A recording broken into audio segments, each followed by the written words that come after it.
Just a quick heads up, MJ Today Media will be taking all of next week off for our annual break. That means no podcasts and no newsfeed email newsletter.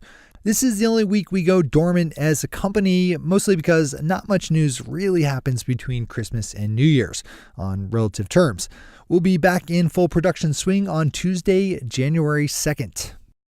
This episode of Marijuana Today Daily is brought to you by our friends over at Ease, the leading online on-demand marketplace for legal California medical marijuana delivery. Ease is working hard to make sure their platform is ready for the January 1st launch of California adult use legalization. Right now, you have to be a registered medical marijuana patient to utilize Ease as a delivery service, but come the new year, certain areas of the state will also be free to make adult use orders for delivery. Open up and bookmark ease.com today to make sure you're ready to explore your local options as the Golden State embraces adult use. That's ease.com, which is spelled E-A-Z-E, ease.com. Good morning, Marijuana Nation. It's Tuesday, December 19th, 2017, and you're tuned in to episode 396 of Marijuana Today Daily. I'm your host, Shay Gunther, and I'll be walking you through today's marijuana news and headlines. As always, we have a full and busy day of cannabis news in our hands, so let's jump right into it. Our top story of the day is the estimated $5 to $6 billion spent by Canadians on marijuana in the year 2015.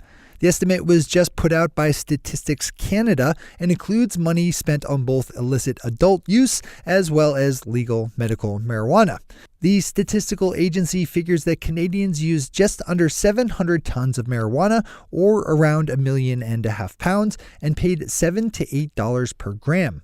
That $5.5 billion educated guess would make the Canadian marijuana industry that year about half the size of beer, which pulled in $9.2 billion Canadian. Tom Angel over at Marijuana Moment picked up on the news that Democratic Senator Ron Wyden of Oregon is signing on as a co-sponsor of a marijuana bill introduced late this summer by New Jersey Senator Cory Booker. Senator Booker's Marijuana Justice Act would strip cannabis from the Controlled Substances Act entirely and would fine states that fail to legalize. The senator's bill also has a restorative justice component in that it would force federal courts to expunge the records of marijuana offenders. Click over to Marijuana Moment to see a video of the two senators talking about their legislation in a video from Facebook and to read more on the bill.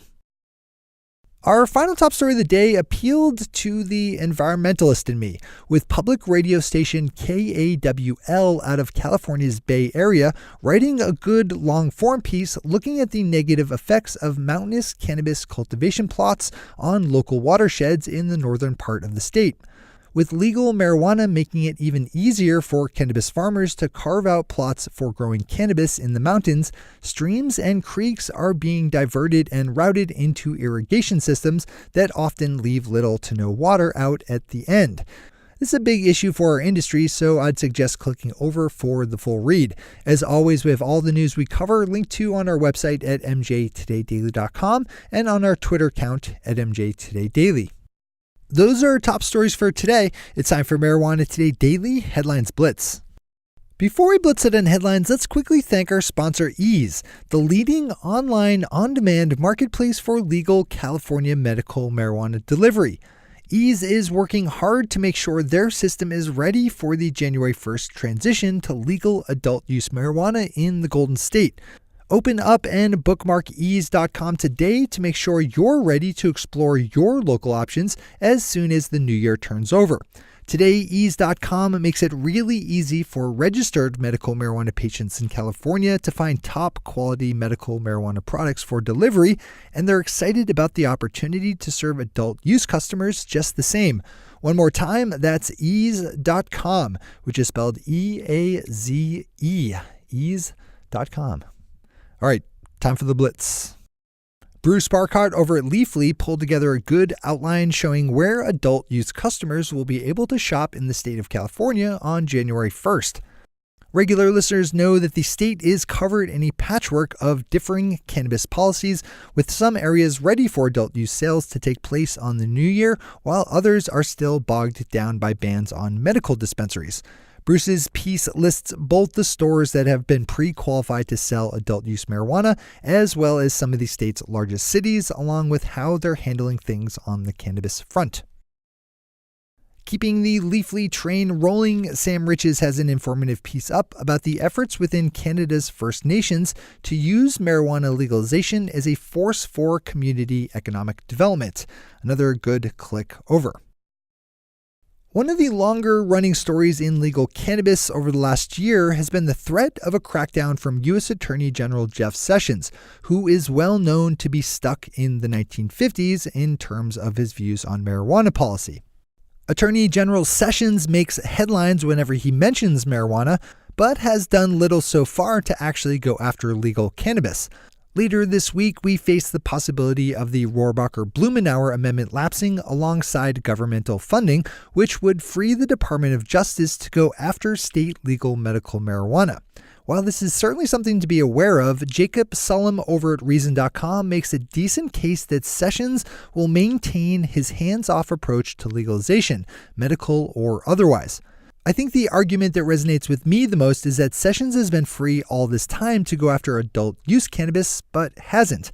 The Attorney General is many things, but a stupid man he is not. And even he knows that the optics of arresting medical marijuana providers is a lot worse than cracking down on the adult use industry. And again, he hasn't done that. Combine that with the sky-high approval ratings for all forms of marijuana legalization, even among the conservative side of the spectrum.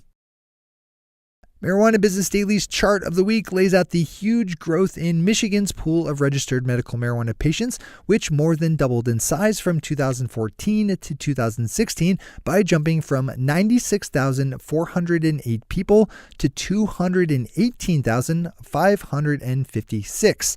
They also laid out the different capital requirements for cultivation license types, with the largest Class C growers paying $500,000, while smaller Class A growers pay $150,000. Denver's Westword magazine has a good article illustrating how technologically stunted the U.S. hemp industry is relative to other agricultural sectors by examining the positive impacts that one particular kind of industrial processing machine can have on the bottom lines of Colorado hemp farmers and processors. The machine, known as the decorticator, separates hemp's outer layer from its inner, an early step in the hemp refinement process. If hemp is in your game plan at all, this is probably a good one to open up in full. Yesterday, Canadian marijuana activists and entrepreneurs Jody and Mark Emery, the self-titled Prince and Princess of Canadian Pot, pleaded guilty to a number of charges related to their cannabis culture dispensary operation, which owned Canadian dispensaries while maintaining franchise relationships with a number of others. The charges run from the possession of marijuana for the purposes of trafficking to the possession of proceeds of crime more than $5,000. Under a sentencing plan for the couple, they will each pay around $200,000 in fines and fees and will be on probation for 2 years. And finally for today, the Denver Post's editorial board thinks the city should ease up on its restrictions for businesses wanting to give space to their customers to consume cannabis in. This is an issue that was just covered on our weekly podcast, Marijuana Today, with Denver city officials imposing a raft of restrictions that limit the possible site locations for public social use venues to a handful of economically unviable spots. The Denver Post's editorial board wrote, quote, "Denver's regulators ought to rethink these stiffer than workable rules and give seekers of on-site pot use permits more room. Supporters suggest a 500-foot buffer between shops and childcare facilities or the ability to craft waivers with such entities. That's a reasonable ask," unquote. Those are the headlines and news for the day. I'll be back with you again tomorrow morning with another information-packed episode of Marijuana Today Daily. But in the meantime, if you have any stories to share or feedback to give, zip us an email to headlines@mjtodaydaily.com. And while you're clicking around the interwebs, swing over to our Twitter account at mjtodaydaily and visit our website at mjtodaydaily.com for all the news we cover. Thanks to our sponsor Ease and to all of our awesome Patreon listeners for the support that makes this show possible. To join the illustrious ranks of the Patreon listeners yourself, swing over to our website at mjtodaydaily.com and click on that big blue button at the top of the page that says Become a Patron. I'm your host, Shay Gunther. Thanks for tuning in and starting your day with Marijuana Today.